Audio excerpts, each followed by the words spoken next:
And hear me, your security and your future and your happiness doesn't rely on anything other than our Heavenly Father.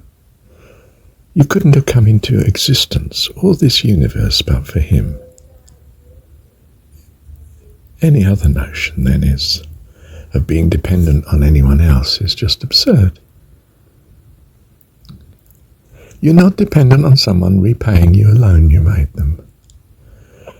You're not dependent upon someone keeping a promise that they made, or a marriage agreement, intention, vow, whatever they did, or their statement that they would love you always. Your future and happiness does not depend on this.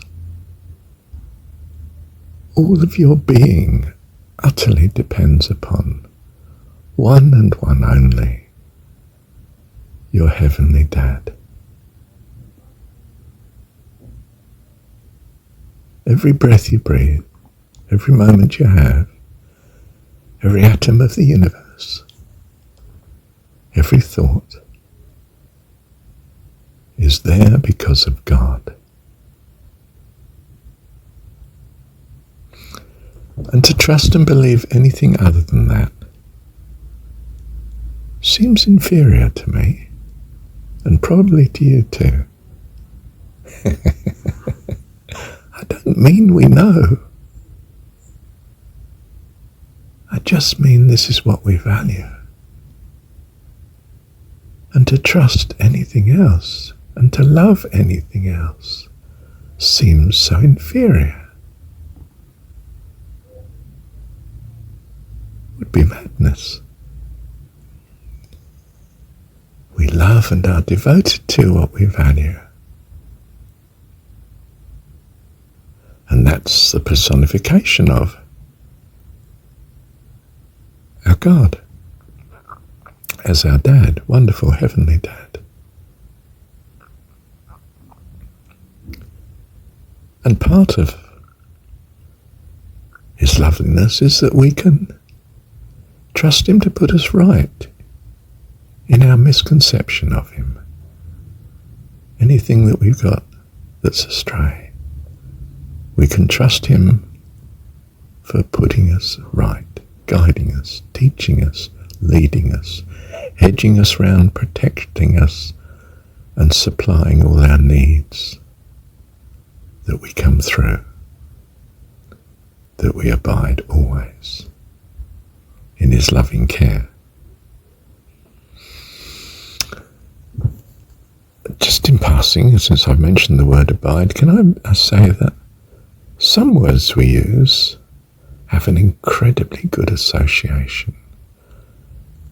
You probably think love is one and Dad may be another, ideally. Certainly heavenly has wonderful associations. But abide too. To me, and probably you, it presents almost an awareness of comfortable being, something of the peace and loveliness of our Heavenly Dad. Abide with me from morn till eve. There's a hymn, isn't there? Old, old hymn. For without thee I cannot live. Abide with me when night is night. For without thee I cannot die. There's an ambiguity there, crosses my mind. I can't risk dying. And with you I can't die, for you are life eternal. Thank you, Dad. Just so love you. Thank you, Dad. Thank you, Dad. Do you see what we value is what we are? In terms of this universe and understanding, our values are what we are. And our Heavenly Father's working on these values. He's putting them in order and putting them right. Because He's bringing us into life eternal. And they have to be right for that. Appropriate to life eternal. So He's lovingly guiding and teaching us.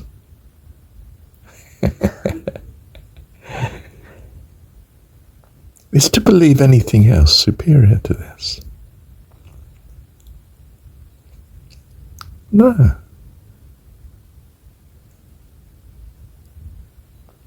And that's what I'm going to choose to believe. I'd be mad to chase after anything other than that. Anything else is so inferior by comparison, isn't it? In fact, I think anything else is quite desperate by comparison.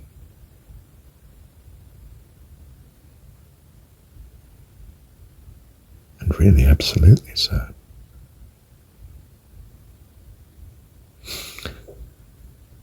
Thank you, Dad, for all your loving care, all your kindness.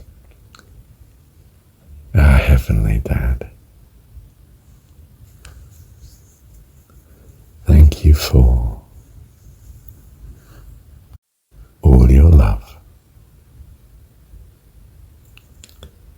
Thank you, Dad. So, for instance, if you're ill, you're not dependent on the doctor, the medical service, the surgeon, the diagnosis. You're not dependent actually on the food you eat, the thoughts you have. I linger on that. The thoughts you have and the food you eat and the people you're led to ask to help you and guide you and the people that are led to help and guide you are all part of His loving care.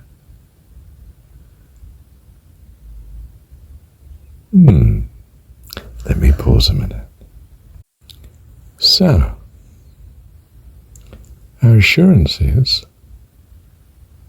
Him, our Heavenly Father, perhaps working through all these things, perhaps directly, utterly, miraculously, even regardless of our thoughts, that He simply overrides them. I mean, if I rescue my kitty about to run into the road, I don't require my kitty to have the right thoughts that I'm going to rescue him. That would be nonsense. I have the right thoughts and I am going to rescue him. That's all there is to it. We'll worry about what thoughts he has afterwards. Do you see? Let this blessed assurance abide in you. Our Dad. Our Dad. His love and care of you in a billion different ways. But it's all our Dad.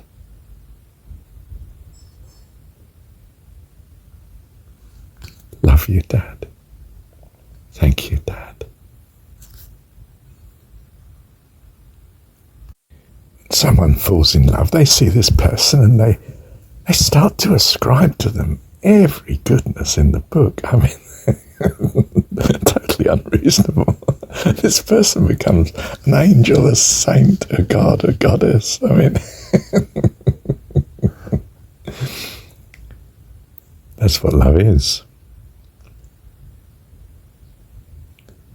It's perfectly right, lovely and okay to ascribe to your God everything that you think in your heart is truly the best, the loveliest, the most desirable, the most perfect, the perfect and complete. That is what love is. We understand the basic principle of life eternal is to love your God with all your heart, soul, mind and strength. Well, that is how to do it. You ascribe to your God greatness, goodness, loveliness, beauty, perfectness, all blessing, all loveliness, all.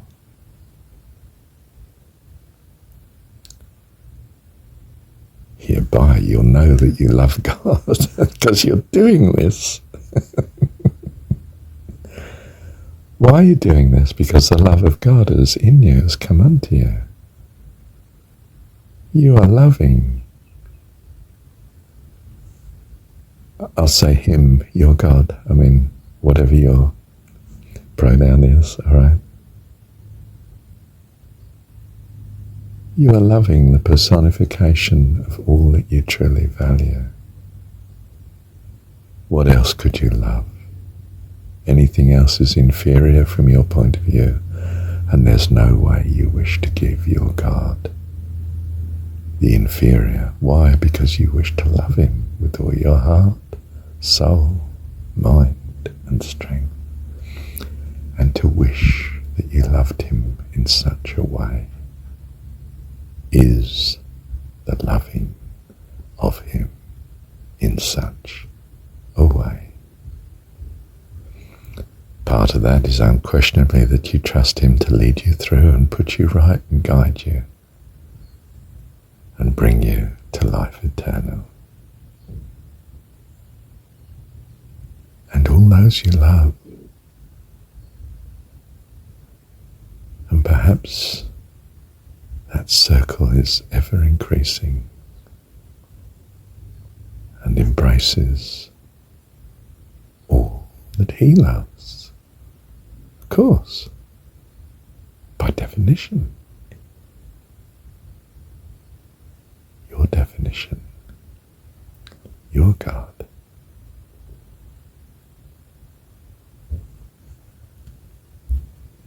You see, when your kitty looks at you, they see you with their eyes. And in your eyes, in their eyes, you are lovely. Well, if they're pure and beautiful, they just reflect your loving kindness. And you just want to give them such a hug. How much more your heavenly Dad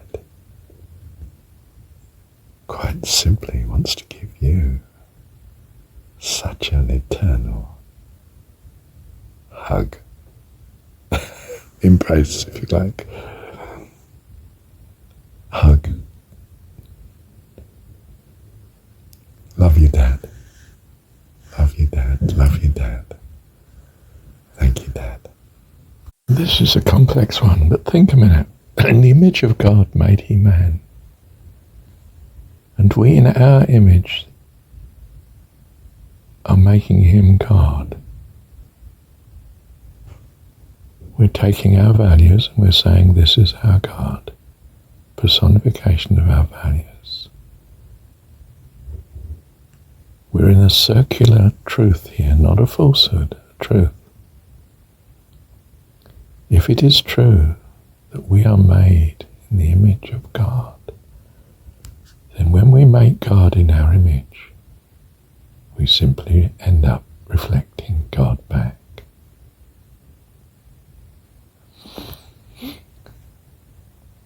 So, do you then see how a life of practicing thankfulness reflects eternally everything that you understand to be good back to God, thanking him? Even, I might point out, when you thank him for that which you in your own sensibility would declare to be evil or wrong or bad, your thankfulness to him is to trust him for this phenomena.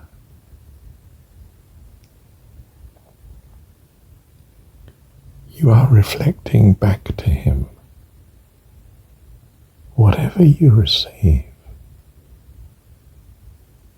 in gratitude.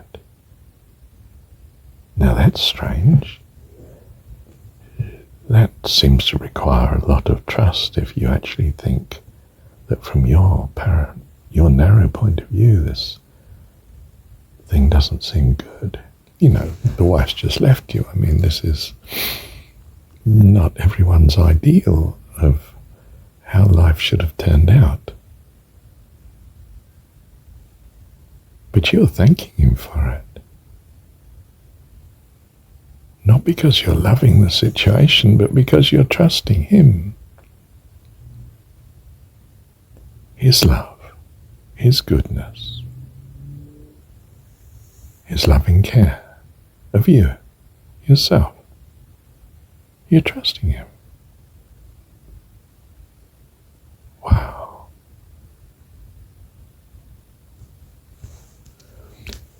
You know, in a macho young man, a young dad, might throw his kitty into the air and catch her. And you as the onlooker are thinking, oh my goodness, I hope he does succeed in catching her. If he doesn't, he's going to have the most awful, you don't think, eh?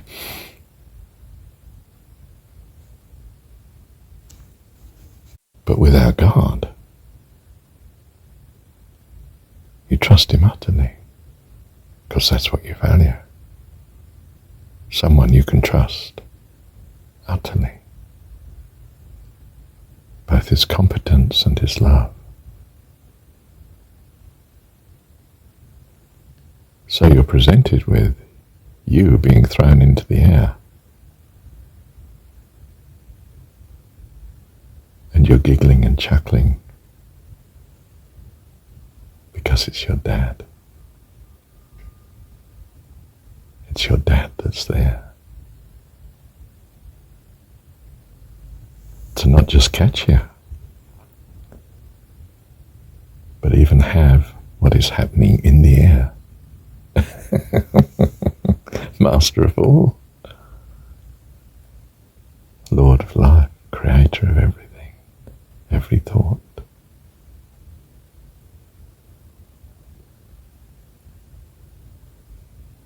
And you say, but that's incredible.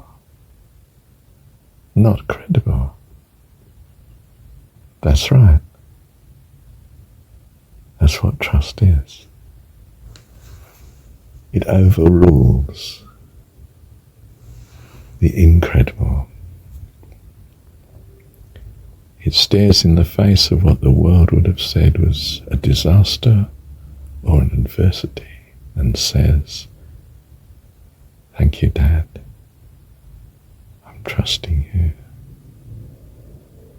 What are you doing here? Love you.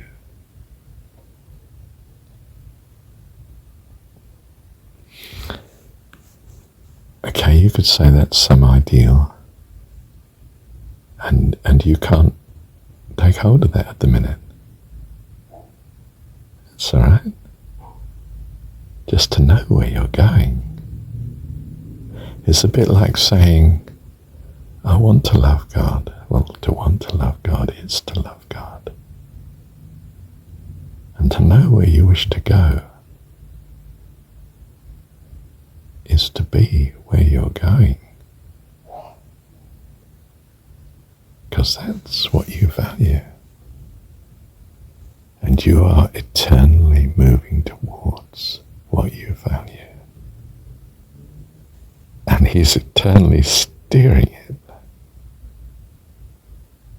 so that you come to life eternal and stay there in life eternal. Love your dad. Now, I don't want you to be reckless, of course. You do what's reasonable, trusting in him.